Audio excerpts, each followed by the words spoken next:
اپنا رنگ دکھا جاتی ہے صحبت اللہ والوں کی، اللہ سے ملوا جاتی ہے صحبت اللہ والوں کی۔ اس دنیا کے اندر فرما بردار کو جو نعمتیں ملتی ہے وہ اللہ خوش ہو کر دیتا ہے، اور نافرمان کو جو نعمتیں ملتی ہے وہ اللہ ناراض ہو کر دیتا ہے۔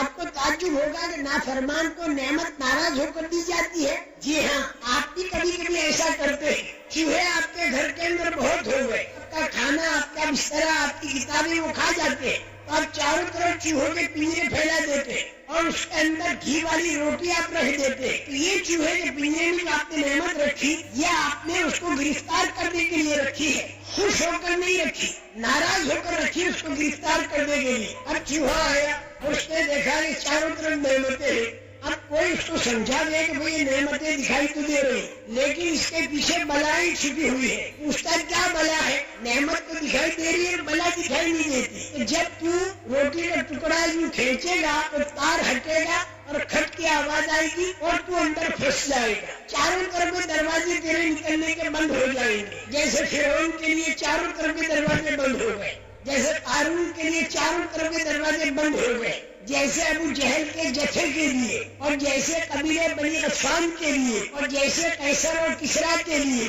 اور آئندہ جا کر دجال کے لیے بھی چاروں طرف کے دروازے بند ہو جائیں گے، اور یاجوج ماجوج کے لیے بھی چاروں طرف کے دروازے بند ہو جائیں گے۔ اے چوہے، تیرے چاروں طرف کے دروازے بند ہو جائیں گے۔ پھر کیا ہوگا؟ پھر یہ ہوگا کہ صبح کے وقت میں لڑکے آئیں گے چھوٹے چھوٹے، اور سوئے لا کر تجھے گھونپیں گے، عورتیں لائیں گی، پرائمس کا چولہا لائیں گی، اس کے اوپر گرم پانی کریں گی، تیرے اوپر ڈالیں گی، تھوڑی دیر میں تو مر جائے گا، تیرے کو باہر پھینکیں گے، بلی آئے گی اور کھائے گی۔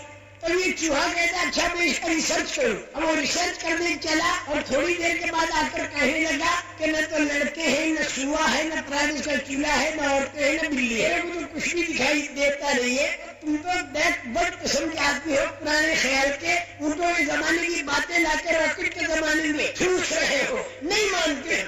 وہ اندر داخل ہو گئے اور جو اس نے سنا تھا وہ سارا ہو گیا۔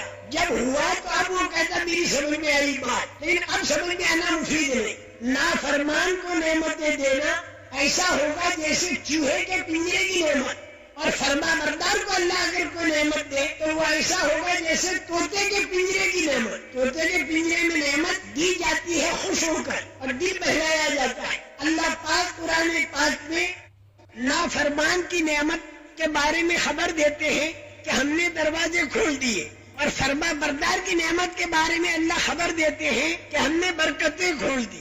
وہاں برکتوں کا کھولنا بتایا فرما بردار کے لیے، اور نافرمان کے لیے اللہ نے دروازوں کا کھولنا بتایا۔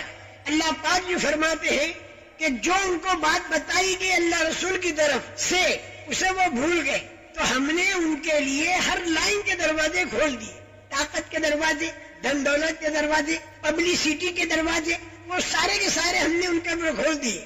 یہاں تک کہ جو نعمت ملی اس کے اوپر وہ اترانے لگے کہ دیکھو چاروں طرف کے ہمارے دروازے کھلے ہوئے ہیں۔ ہم اچانک اس کی پکڑ کرتے ہیں، یہاں تک کہ وہ حیران رہ جاتا ہے کہ ہوا کیا۔ لیکن فرما بردار کو جو نعمت دیتے ہیں اس کا نام اللہ تعالیٰ نے رکھا ہے برکات کا کھولنا۔ اگر بستیوں والے ایمان والے بن جائیں اور تقوی والے بن جائیں تو اللہ تعالیٰ یہ فرماتے ہیں کہ ہم ان کے لیے برکت کھولتے ہیں، آسمان سے بھی اور زمین سے بھی۔ میرے محترم دوستو، برکت کے اندر تین باتیں ہوتی ہیں۔ کبھی تو اللہ پاک آمدنی بڑھا دیتا ہے، اور کبھی اللہ پاک آمدنی نہیں بڑھاتا، آمدنی تو اتنی ہی رہتی ہے، لیکن اللہ تعالیٰ اس میں کام سارے بنا دیتا ہے۔ اور کبھی اللہ تعالیٰ ایسا بھی کرتا ہے کہ آمدنی تو ہوتی نہیں لیکن اللہ اس کا کام دعا سے بنا دیتا ہے۔ یہ تین لائنیں برکت کی ہے۔ اگر آدمی ایمان والا اور تقوی والا بن جائے، اور سارے انبیاء کرام علیہ الصلوۃ والسلام کے قصے اسی کو بتا رہے ہیں